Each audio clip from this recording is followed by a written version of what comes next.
They found them beneath the bridge, two cops tied to the concrete, and a police dog, muzzled and bleeding, still trying to breathe. Someone had wanted them gone. Completely. The snow kept falling, covering everything but the truth, and the man who found them, a 55-year-old veteran named Raymond Cole, had no idea that by pressing his hand against that dying dog's chest, he was touching the edge of a secret powerful men had buried under ice. I was there that morning. I remember the smoke curling against the gray sky, the smell of burned rubber, the silence before the sirens. They said it was an accident. They said no one survived. But they were wrong. Something lived beneath that snow, and it was about to speak.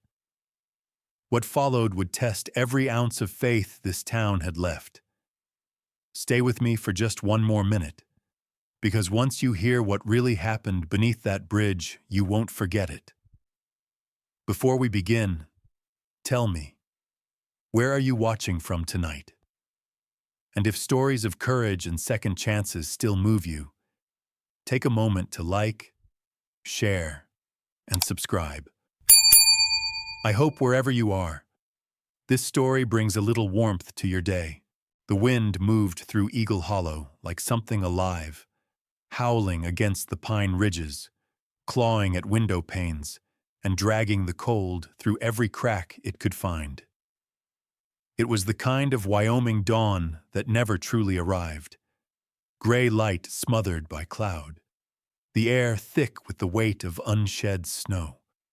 The river below the town lay locked in ice, a white artery running through a body gone still.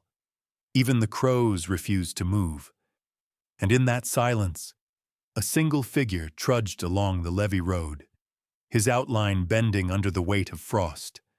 Raymond Cole had seen worse winters. 55 years old, with a limp earned from a war the country had already forgotten, he carried his life on his back, a faded army rucksack, a tin flask, and a letter that hadn't been opened in 10 years. His jacket was torn at the cuffs, his boots cracked at the soles, but his eyes still burned with that slow, watchful fire only soldiers kept. He had walked since nightfall, drawn by a smell that didn't belong to morning, smoke, sharp and bitter, riding the wind like a warning.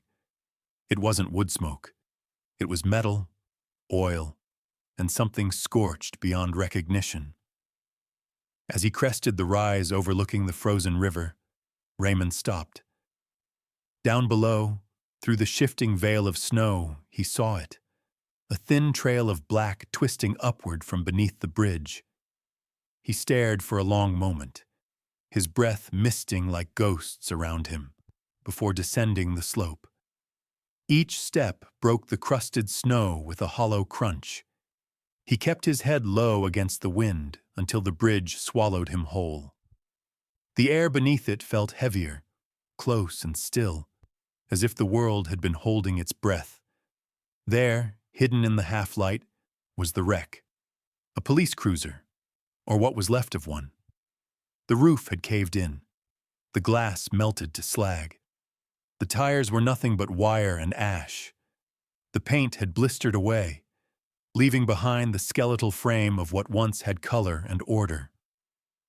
The badge on the door, Eagle Hollow Police Department, was warped beyond recognition, but the number still burned through the soot. 127. Raymond approached slowly, his gloved hand hovering over the twisted metal, feeling its faint warmth. The fire hadn't been out long. Then came the sound, soft, broken, almost human. A low whine, drawn and desperate, carried on the wind like a plea. Raymond froze. The noise came again, weaker this time, followed by a faint metallic clink. He turned toward the source, squinting into the shadows beneath the bridge. For a moment, he thought it was the wind playing tricks. But then he saw it, a patch of dark movement, half buried under frost. He limped closer, boots slipping against the frozen ground. The world around him narrowed to that single point beneath the arch. And there, tied to the concrete pillar, were two uniformed officers, slumped forward, heads bowed. Their wrists were bound with rope, their coats stiff with blood frozen into black crusts. Snow had gathered in their collars and hair, dulling the blue of their uniforms to gray. The ground beneath them was stained faintly pink where ice had tried, and failed, to wash the life away. Between them lay a dog, a German shepherd, full-grown but young, perhaps 5 years old. His fur, once a proud sable and black, was now matted with soot and frost. His muzzle had been wrapped in duct tape, his legs tied so tight the rope had cut into the flesh. Yet even in that misery, his chest still rose, faint but steady. His breath came in shallow, uneven bursts, each one leaving a small bloom of steam that vanished as quickly as it appeared. Raymond knelt beside the animal. His knees cracked, his hands trembled, not from the cold, but from something older, something that remembered holding dying men on fields far away. He pulled off his gloves and placed 2 fingers against the dog's chest. There, a heartbeat. Weak but stubborn. Still fighting, he muttered under his breath, his voice barely audible over the river's groan. He tore his wool scarf in half and pressed it around the dog's neck, trying to warm him, though he knew warmth alone wouldn't be enough. His eyes darted to the officers, both barely breathing, frost edging their lashes. One man's badge was still visible, Officer Owen Callan. The other's nameplate was gone, burned away. From the wreckage above came a faint hiss, static, then a voice. Raymond turned.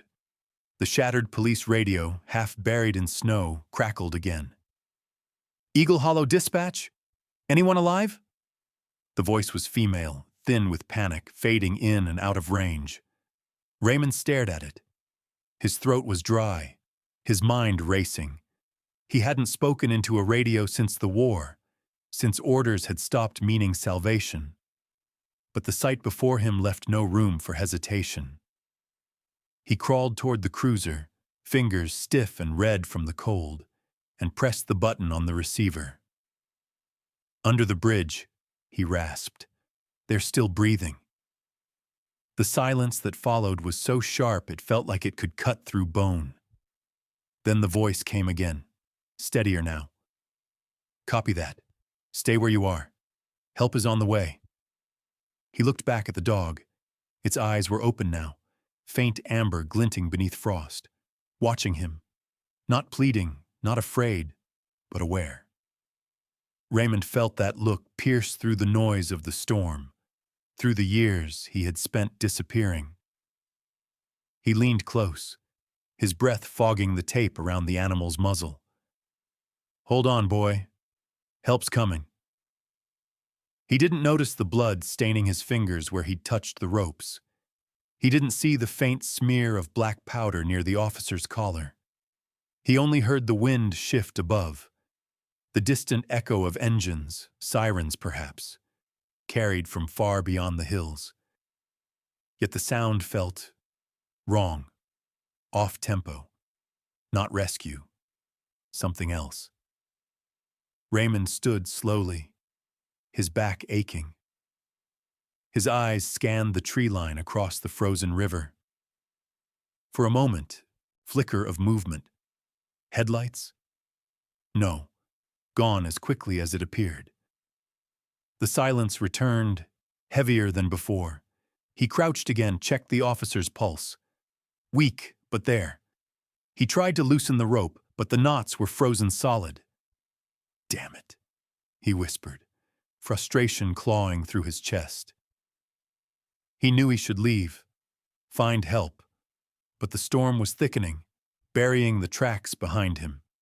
If he went now, none of them would survive long enough for him to bring anyone back. He reached for his pack, pulling free a small knife. the same one that had followed him through every war and every winter since. The blade bit into the frozen rope, slow and stubborn, but progress came inch by inch. His fingers were raw by the time one officer's hands came free. The man groaned faintly, eyes flickering open before rolling back into unconsciousness. Raymond worked faster, his breath ragged. Snow fell harder now, the flakes larger, the wind sharper, and the world felt suddenly smaller, like time itself was closing in. Above him, the bridge creaked, its old steel groaning under the weight of ice. When he finally cut through the last knot around the dog's legs, the animal shuddered once, then went still. For a terrible second, Raymond thought the fight was over. Then, slowly, Max exhaled, his chest rising deeper than before. Raymond pressed his hand there again, feeling the pulse grow stronger beneath his palm. "That's it," he murmured. "Good boy. That's it." He pulled his coat tighter, shielding the dog from the wind. The sirens grew louder now, closer, but even through the rising noise, something in his gut twisted. In Eagle Hollow, help never came without a price. He knew that. He had lived it. As the first flash of blue and red lights glowed faintly through the snow, Raymond glanced once more at the wreck, at the two broken men and the animal clinging to life between them. His expression hardened, not with fear but with a kind of grim recognition.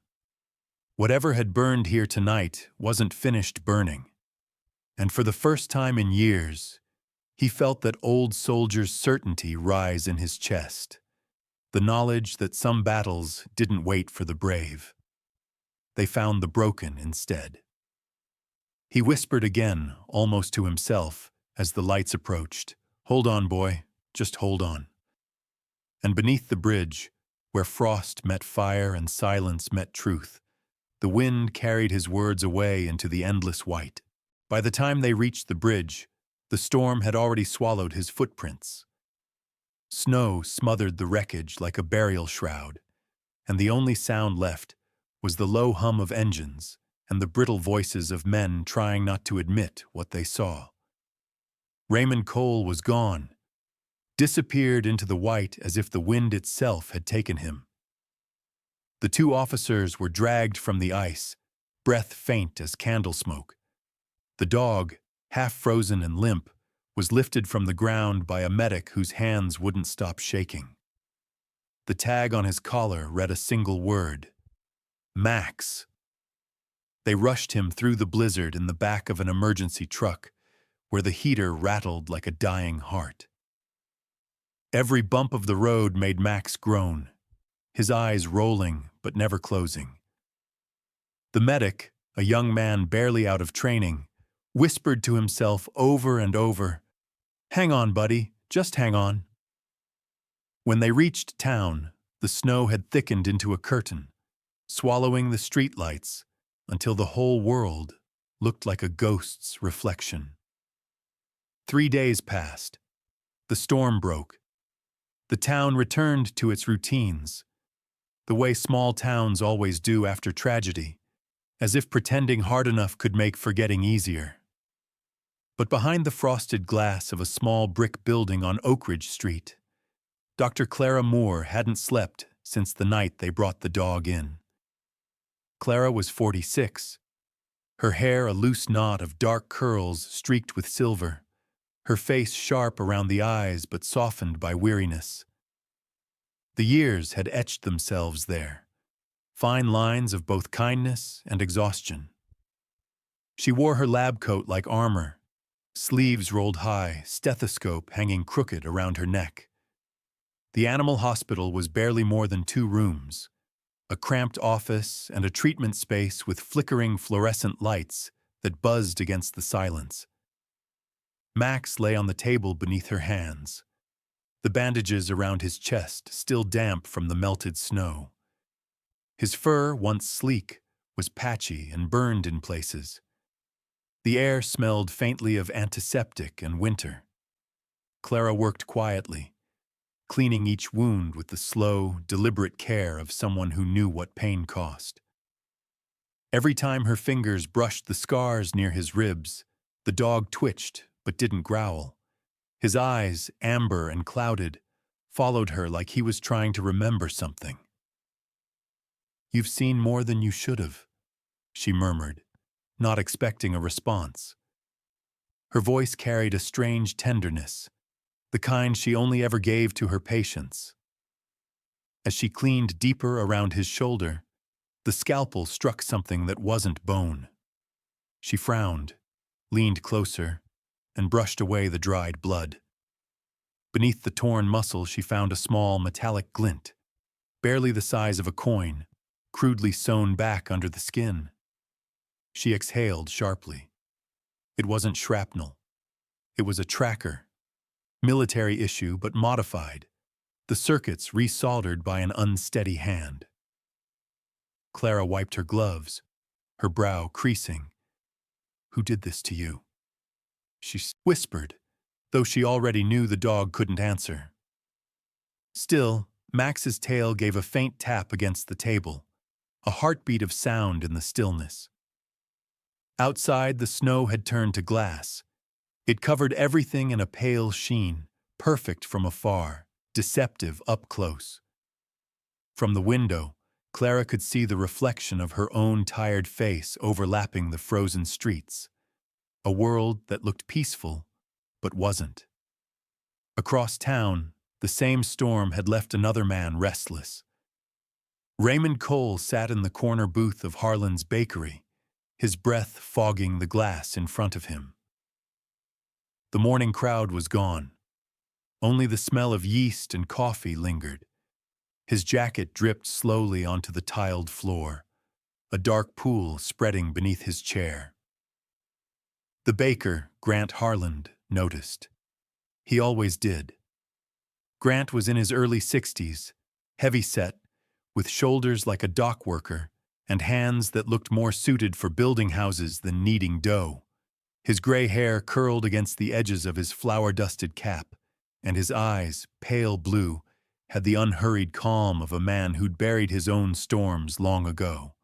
He said nothing as he watched Raymond stare at the loaf of bread on the counter. The one he hadn't bought. The one that had been sitting there long enough for the crust to cool. Grant poured coffee into a chipped mug and slid it toward him. The scrape of ceramic against wood the only sound in the shop. Raymond looked up, his lips parting as if to protest, then closing again. He nodded once, barely a movement, and wrapped his hands around the cup.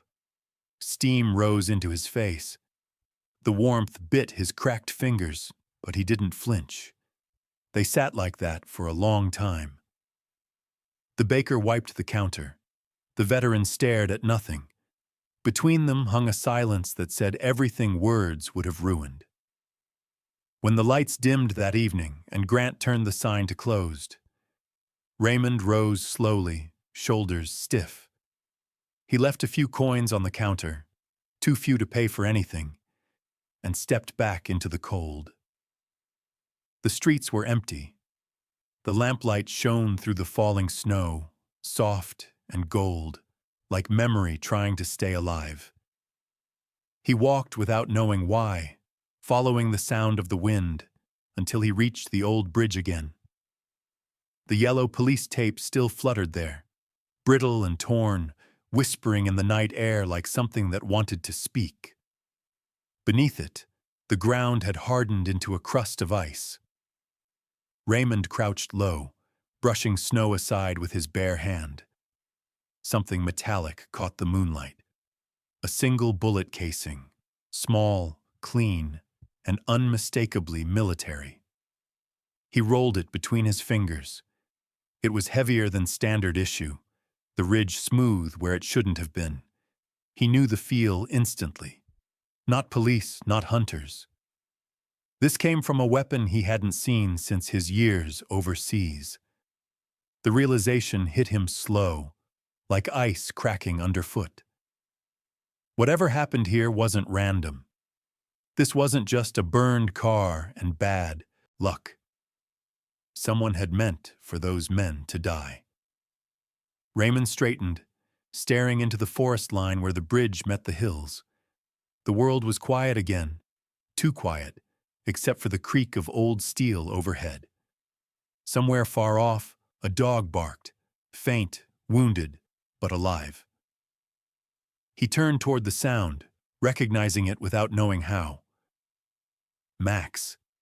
He stood there for a long time, letting the cold settle through his coat.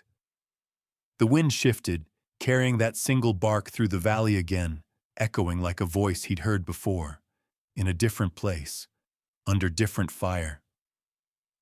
He closed his fist around the casing, slipped it into his pocket, and began the slow walk back into town. The streetlights flickered against the snowdrifts, each one casting his shadow forward, long and uncertain. That night, while the town slept under the illusion of peace, two hearts beat miles apart, the soldier and the dog, each marked by the same unseen war. And somewhere in the dark between them, the storm carried a whisper that felt too familiar to ignore. Storm clouds rolled over Eagle Hollow like a living thing, heavy and black, dragging their bellies across the frozen roofs until the whole town seemed to disappear beneath them. The wind came first, sharp, slicing through alleys and glass, and then came the weight of silence, that strange kind before a blizzard, when even sound seemed afraid to move. Inside the small animal clinic on Oak Ridge Street, the humming lights flickered as if the storm had found a way to whisper through the walls. Dr. Clara Moore sat by the recovery table, her shoulders curved inward from exhaustion. The rhythmic beeps of the heart monitor filled the room, soft and steady like a child's breathing in sleep. On the table, Max stirred for the first time since the night they brought him in. His eyes fluttered open, deep amber under the glare of the lamp, and for a moment they reflected the storm outside, as though something in him still fought its way out of the dark. Clara leaned forward, her voice low and even, the way she spoke to every animal that came to her broken. "There you go," she whispered. "You made it through." Max's breathing was shallow but purposeful, the kind of fight born not from instinct alone but from duty. A dog who hadn't yet been given permission to rest. Clara's hands brushed gently along his side, tracing the new bandages that crossed his chest. She had worked them clean, stitched every wound, but something deeper in him still felt unsettled. His ears twitched toward the door before any sound reached it. A faint scrape, a boot against tile. The door creaked open just enough to let in a draft of cold air and a man's shadow. He wore a janitor's uniform, dark gray, the collar unbuttoned, the badge patch smudged with dust. His boots were still wet from the snow, leaving small puddles behind him. He was tall, perhaps mid-40s, with hair too neatly combed for a maintenance worker and hands too still. His smile came easily, but it was the kind of smile built for disarming, not warming. "Evening, doctor," he said, his voice polite and flat, the tone of someone used to giving orders disguised as questions. "Heard the department sent a brave one your way." Clara looked up, wary but courteous. "He's stable for now. You're with maintenance?" The man nodded, stepping closer, though his eyes never lingered on her face, only on Max. "Just checking the circuits. Power's been unreliable with the storm. Don't want any accidents, especially with your patient here." He stopped by the table, his reflection gliding across the polished steel. For a moment, neither spoke. The only sound was the machine's steady hum and the faint, uneven breath of the dog. Then the man tilted his head slightly, studying Max's shoulder with a strange precision. "They say he's got something interesting inside him." A tracker, maybe? His tone was casual, but his gaze sharpened like glass under pressure. You didn't happen to find it, did you? Clara's fingers tightened around her clipboard. Why would you ask that? He smiled again, smaller this time. Curiosity, the kind that keeps people alive. When she didn't answer, his expression shifted, the warmth draining away, replaced by something mechanical, almost bored. He reached out, brushing a hand over the edge of the metal table. Max's growl rumbled low in his throat, quiet but unmistakable. The man's hand froze in midair.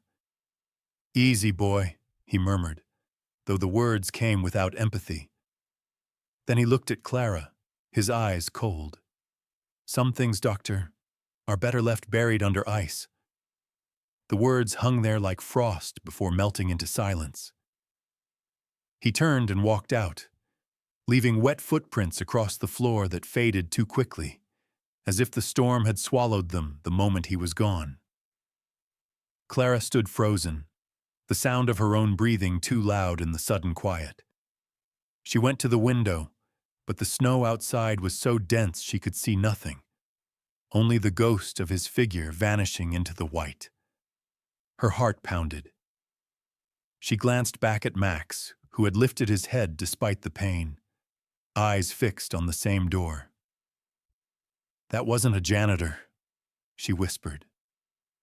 The lights flickered again. Then the storm came down in earnest.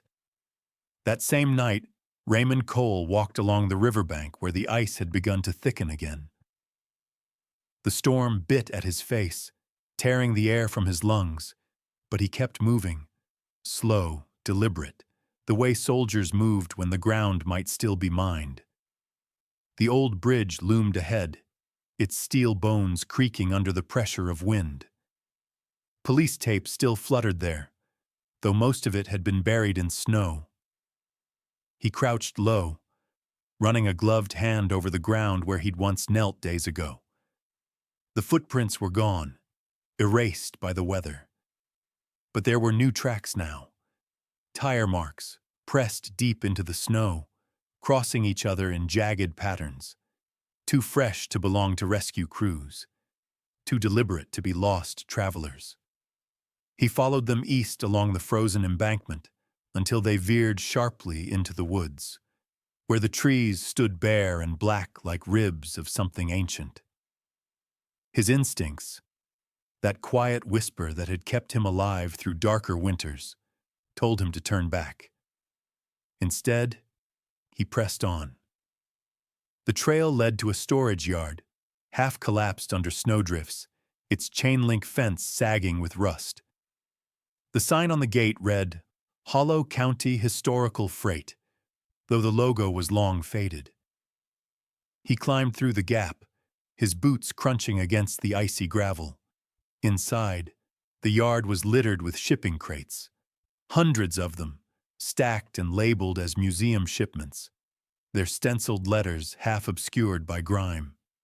He brushed the frost from one of the crates and squinted at the label. Cultural artifacts. Handle with care. The lock was flimsy. One twist of his knife and the latch snapped clean. The lid groaned as it opened. Inside, the smell of oil hit him first, sharp, unmistakable. Beneath the canvas sheets, the light caught a dull metallic gleam. Rifles, ammunition boxes, not replicas, not antiques, the kind of weapons used by men who never wanted to be traced. Raymond's breath fogged in the air, slow and uneven. He touched one of the crates. The serial numbers had been filed off, replaced with a single engraving. EHPD Property Seizure Unit. His jaw tightened. Someone had taken confiscated weapons and hidden them here, disguised as harmless freight. Someone with authority. Someone in uniform. He stepped back, the snow crunching beneath his heel, and for a long moment he simply stared at the cache, the truth unfolding in his mind like smoke unfurling through cold air. The sound of the wind rose around him, rattling the chain-link fence, carrying distant thunder from the mountains. He had seen this kind of corruption before, not in the headlines, but in the field, where power and desperation danced in the same breath. It always started small. A deal here, a shipment there. And then, when the money got heavier, the conscience got lighter. He turned his gaze toward the river beyond the trees. Somewhere out there, he knew, that dog was awake. And somewhere closer, a man in uniform was counting on no one ever finding this place. Raymond exhaled, frost curling from his lips, the air stinging his lungs. "You think you can bury this?" he muttered to no one. "Not deep enough." The storm cracked overhead, a single white flare of lightning splitting the sky open. He tightened his coat, turned toward town, and disappeared into the snow, leaving only a faint trail of footprints that the wind began to erase the moment he made them. The storm had begun to speak, and this time, it wasn't finished. The morning broke gray and sullen over Eagle Hollow, a colorless dawn that looked too tired to start again. Snow clung to the hospital windows in thin, crooked veins, distorting the world beyond into shifting shadows and light. Inside St. Clair's Hospital, the hum of machines and the faint antiseptic tang were the only signs that life still struggled here. It was quiet enough to hear time breathing. Raymond Cole stood in the hallway, the fluorescent lights humming above him. He had shaved, or tried to, leaving uneven stubble across his jaw. His army jacket was cleaner now, but its seams still carried the scent of smoke and cold iron. In his gloved hand, he held the small brass bullet casing, the same one he'd found beneath the bridge. It was warm now, from the heat of his palm, as if it still remembered the fire that had birthed it. The nurse at the front desk gave him a polite but uncertain glance. "Visiting hours start at 9, she murmured, not looking up from her clipboard. Raymond nodded once, his voice low. "I won't be long." She hesitated, sensing something in his tone, not defiance, but finality. She didn't stop him as he walked past. He moved down the corridor to room 214. The door was slightly ajar, the smell of alcohol and faint bleach seeping through. Inside, Officer Owen Callan lay propped against his pillow, a bandage circling his head, his skin pale and drawn. Tubes trailed from his arm into the slow drip of a saline bag. Across from him, another figure sat upright. Nora Hale, her short auburn hair pulled back, a bruise fading along her temple. She was reading something from a clipboard, but wasn't really seeing the words. When Raymond entered, neither spoke at first. They both turned, instinctively assessing him, the way people who had seen too much danger always did, measuring threat, intent, and something else. Recognition. Raymond stepped closer and set the bullet casing gently on the table between their beds. "I found this under the bridge," he said. His voice had the edge of gravel, but carried a strange calm. Owen reached out with trembling fingers, picking up the casing. His brow furrowed, the pale color drained from his face. "This isn't department issue," he whispered. "We don't use this caliber." Nora leaned forward, her gaze sharpening. "Then who the hell does?"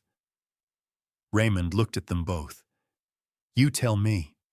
You were the ones sent there." Owen's jaw tightened, memory flickering behind his eyes.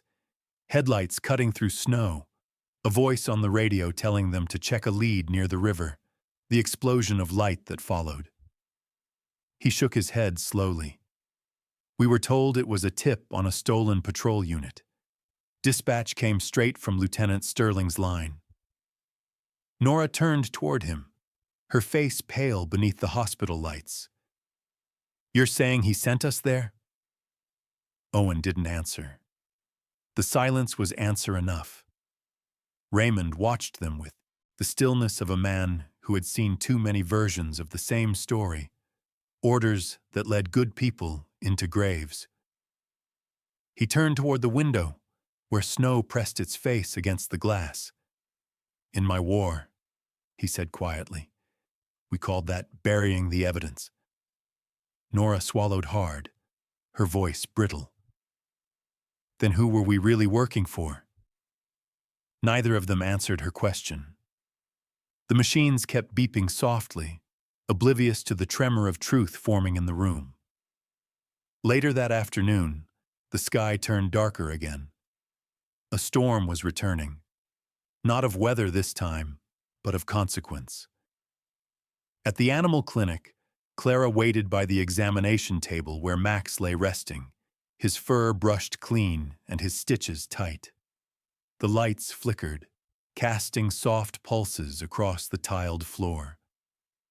She looked up as the three of them entered, Raymond first, his boots leaving damp prints, Owen, still pale but determined, and Nora, whose police jacket hung loose over her shoulders like borrowed armor.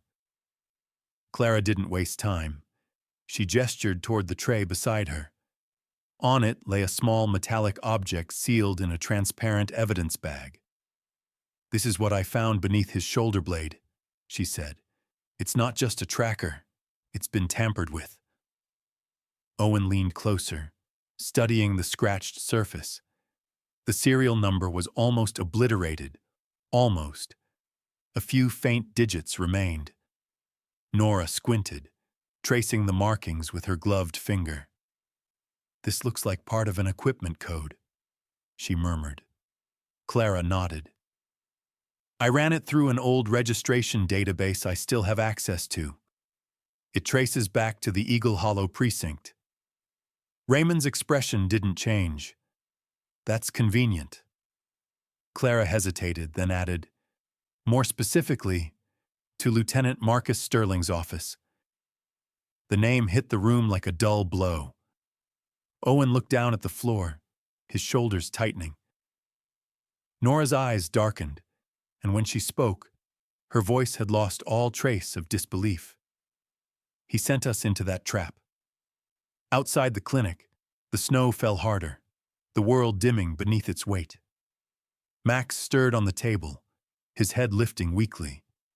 He gave a low, guttural growl, the kind that came from instinct, not pain. The sound filled the silence like a truth too loud to ignore. Raymond stood near the door, his silhouette outlined by the pale winter light. "You're not the first he's buried," he said softly. "But you could be the last to let him get away." Owen looked up, meeting his gaze. "You're saying this goes deeper?" Raymond's reply was quiet, almost a whisper. "It always does." Nora rose from her chair. Her hands trembled, but not from fear, from fury held too long beneath the surface.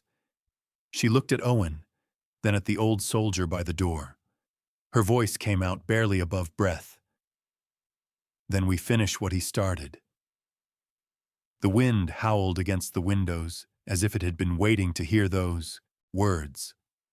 And for the first time since the night of the fire, something inside the clinic no longer felt frozen.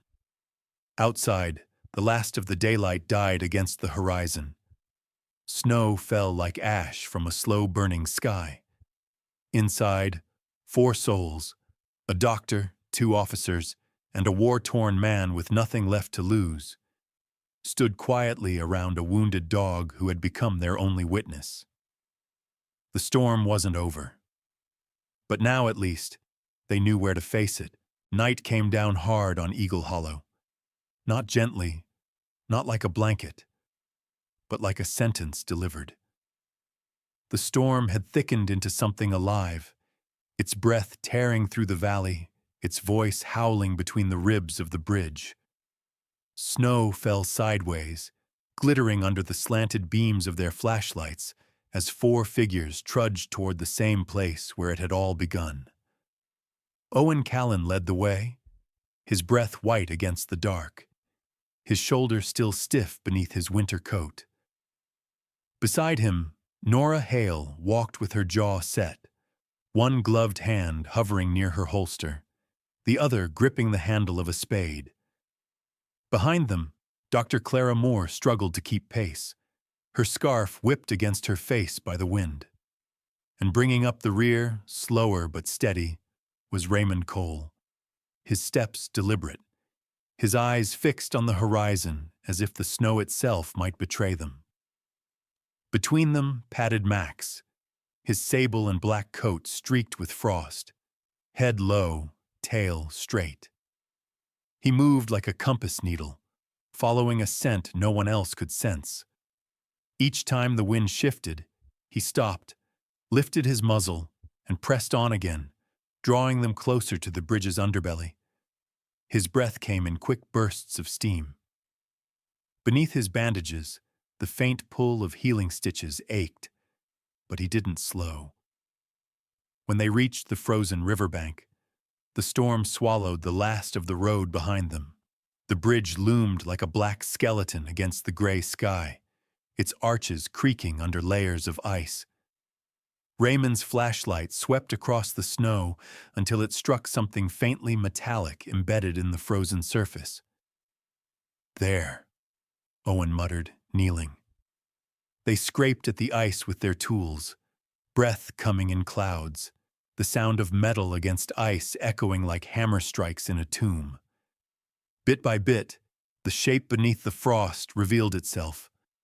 A steel container, slick and cold, just as Raymond had seen before in the freight yard. Together they pried it open. Inside, buried beneath tarp and straw, were crates marked as museum property, their lids stamped with fake shipping seals. But when Owen cracked one open, the truth gleamed back at them. Rows of rifles and ammunition boxes, oiled, catalogued, and ready. The light caught the barrels, throwing dull reflections into the storm. Nora exhaled sharply. "It's all here. Every shipment." Before anyone could speak, Max froze. His ears lifted. A sound cut through the wind, low at first, then sharper. The crunch of tires on snow. Headlights flared through the whiteout, slicing across the ice. A vehicle door slammed. Then another. Raymond's voice dropped. "We're not alone." From the blizzard's mouth stepped Lieutenant Marcus Sterling. He was taller than Raymond remembered. Or maybe it was just the arrogance that made him seem that way. His wool overcoat, dark as wet iron, snapped in the wind. His gloved hands rested lightly on his belt, and his face, narrow, clean-shaven, and far too calm for the weather, carried the kind of confidence that comes only from men who believe they've already won. His gray eyes glittered like frostbite under the halo of the headlights. 3 men followed him, armed and silent. The muzzles of their rifles gleamed dull silver beneath the snow. Sterling stopped 10 feet away, his breath forming slow clouds. "You should have stayed dead, Callan." Owen straightened, the revolver at his hip half hidden under his coat. "And missed the chance to watch you fall? Not a chance." Sterling's smile was slow, almost pitying. "You always were loyal, Owen. It's what made you predictable." The wind rose, then silence, sharp and perfect. A gunshot tore through it. Chaos exploded. Snow leapt into the air as bullets shattered the night. Clara screamed as she dove behind the steel container, her hand clutching at her shoulder where blood began to bloom dark against her coat. Nora dropped beside her, returning fire toward the figures moving through the storm. The muzzle flashes flickered like lightning, brief and violent. "Stay down!" Raymond's voice cut through the noise. He was already moving, dragging Clara toward the cover of the bridge's concrete base, his body angled against the wind. The old instinct took over, the one that ignored pain and fear and counted only distance, cover, and survival. Max lunged forward into the blizzard, his growl lost to the wind. He broke from Raymond's reach, bounding through the snow toward the nearest gunman who was closing in on Nora.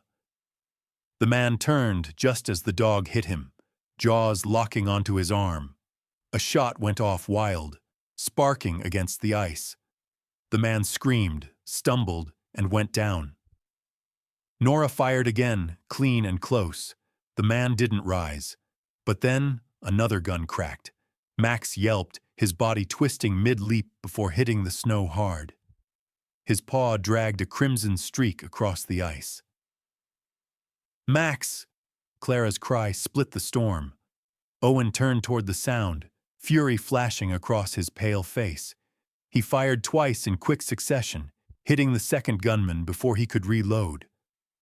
The last of Sterling's men vanished behind the truck's headlights, retreating. Then Sterling moved. Quick, practiced, predator-sure.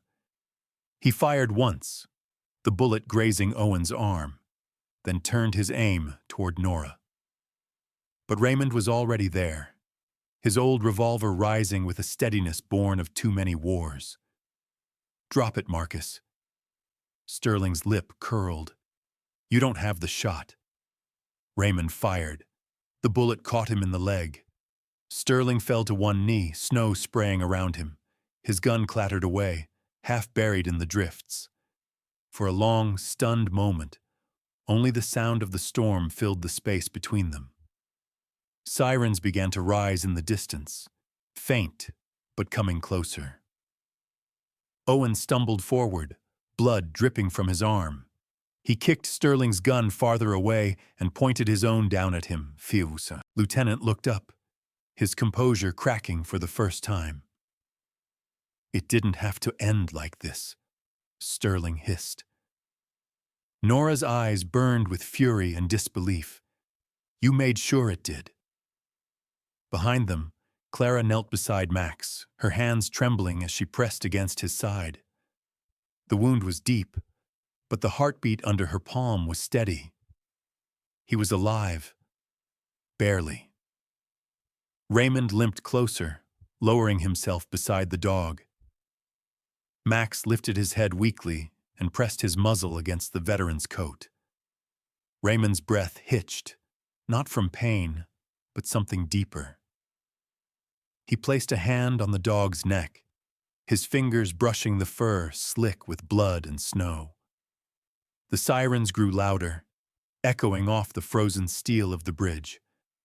Red and blue lights shimmered faintly through the storm, painting the snow in flashes of mercy and reckoning. Owen turned toward Raymond, his voice rough, hoarse from shouting. "You saved us all, old soldier." Raymond shook his head slowly, his eyes still on the dog. "No," he said, his voice quiet but certain. The dog did. The storm eased, just a little, as if it had heard. Snowflakes drifted down soft and slow, landing over the guns, over the crates, over the man who had thought himself untouchable. The wind no longer howled, it whispered. The bridge, for the first time in a long time, was still, and beneath that fragile silence, justice, cold and pure, began to settle like frost. Spring came late to Eagle Hollow, crawling in shyly, as though afraid to disturb the memories still buried beneath the thawing snow. The hills, once draped in white silence, now shimmered with the faint blush of life returning. Grass pushing timidly through soft earth, rivers swelling with melted snow, and air that smelled faintly of rain instead of gunpowder. The town, bruised but breathing, had learned to start again. The bridge stood rebuilt, its steel ribs no longer blackened by smoke, but painted in pale silver that caught the morning sun like forgiveness. At its center, mounted on a slab of polished stone, was a bronze plaque newly unveiled that morning. The letters were etched deep, meant to last longer than memory itself. Where darkness once fell, courage stood. People gathered in quiet reverence, Townsfolk, officers, children clutching paper flags. There was a stillness in the air that belonged only to mornings when pain had finally found its place among stories worth retelling. The breeze carried the scent of warm bread from Harlan's bakery, mingling with the faint sweetness of the river's thaw. Lieutenant Marcus Sterling was no longer a name that carried authority. His face had graced the news for weeks, pale under courtroom lights. Life imprisonment, the headlines said. Justice, imperfect but earned. The empire he built had melted faster than the snow it hid beneath. Dr. Clara Moore stood near the crowd, her arm no longer in a sling, though the faint stiffness in her shoulder lingered. She wore a navy coat and a tired smile that carried the weight of sleepless nights and quiet resilience.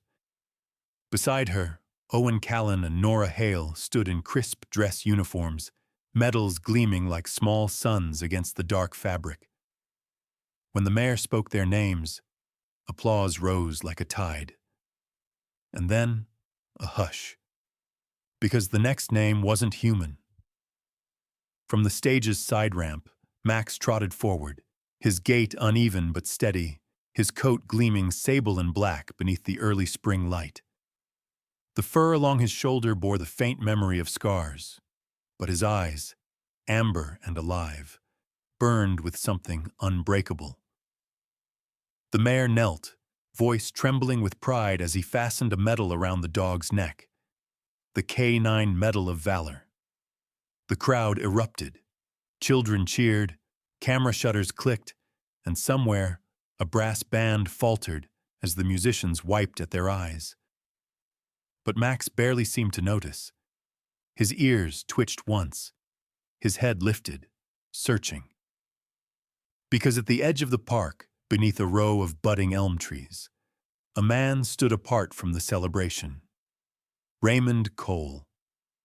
His posture was relaxed, but his hands were clasped behind his back, as if holding something invisible in place. His eyes weren't on the crowd or the stage. They were fixed on the river beyond, the same river that had once carried the echo of gunfire and now only whispered the promise of renewal. When Max saw him, he broke free from the handlers, without hesitation. Gasps rippled through the audience, followed by laughter as the decorated dog bounded across the grass. The metal clinked softly against his chest with each stride. Raymond turned just as Max reached him. The dog skidded to a stop, sat squarely before the old soldier, and looked up, tail sweeping slow arcs through the damp grass.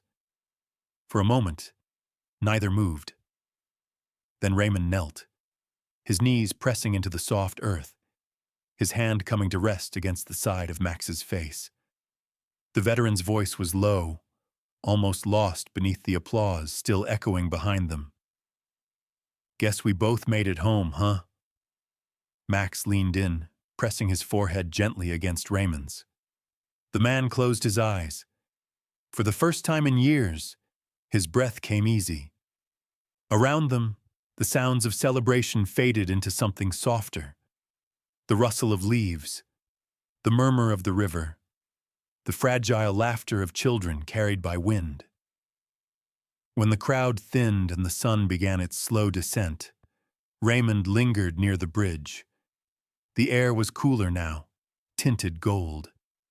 He watched the river slide beneath the rebuilt steel, the same river that had once held secrets in its frozen veins. Its current was free again, singing low against the stones. A shadow approached from behind. "You still out here feeding ghosts, Ray?" Raymond smiled before he turned. Grant Harland, the baker, stood there with 2 loaves under his arm, flour dusting his sleeves like snow that refused to melt. His round face was pink from the chill, his eyes kind and curious. "Maybe," Raymond said, accepting one of the loaves with a nod. "But some ghosts are worth feeding." Grant chuckled, settling beside him on the railing. "You talk like a man writing his own gospel," Not gospel, Raymond murmured, tearing a piece of bread and tossing it into the water where it floated like a prayer. Just truth, the kind that comes too late for most of us. They stood there in companionable silence. The bell tower from the church across the river began to chime, slow, resonant notes that drifted across the valley, scattering the last few snowflakes that clung stubbornly to the air. Raymond looked down at Max, who lay stretched beside him, tail flicking lazily, ears half raised as though still listening for danger that no longer came. "You did good, boy," he whispered. Max barked once, sharp and bright, his voice echoing off the bridge's archway. The sound carried out over the water, rising toward the fading sun like a declaration to the heavens. A reminder that loyalty never dies. It only waits for spring. Raymond smiled then, not the guarded smirk of a soldier surviving one more day, but the quiet, unburdened smile of a man who had finally found peace. The kind of smile born not from victory, but from forgiveness. The river moved on, endlessly. The wind softened. And somewhere in that stillness, the ghosts Raymond once carried stopped whispering. Because, at last, they knew they had been heard. Some stories don't end when the mission does. They linger, like the sound of a river beneath thawing ice, quiet but alive, carrying what words could never hold. Loyalty, courage, kindness, they rarely arrive with applause. Most of the time they wear ordinary faces, a man who still believes in mercy, a friend who stays when no one else will, a soul who stands watch in the dark so others can sleep in the light. The world seldom notices them, but they're out there. The silent guardians, the quiet hearts who choose compassion over comfort, duty over ease. And when the storms come, they remind us that bravery doesn't always roar. Sometimes it simply endures. So if you ever find yourself standing in the cold, wondering if what you've done matters, remember this: every act of care, every hand extended, every moment you choose hope, it all leaves a mark. And maybe that's what saving the world truly looks like. Not in grand gestures, but in the small, steadfast warmth that refuses to die, even after the snow.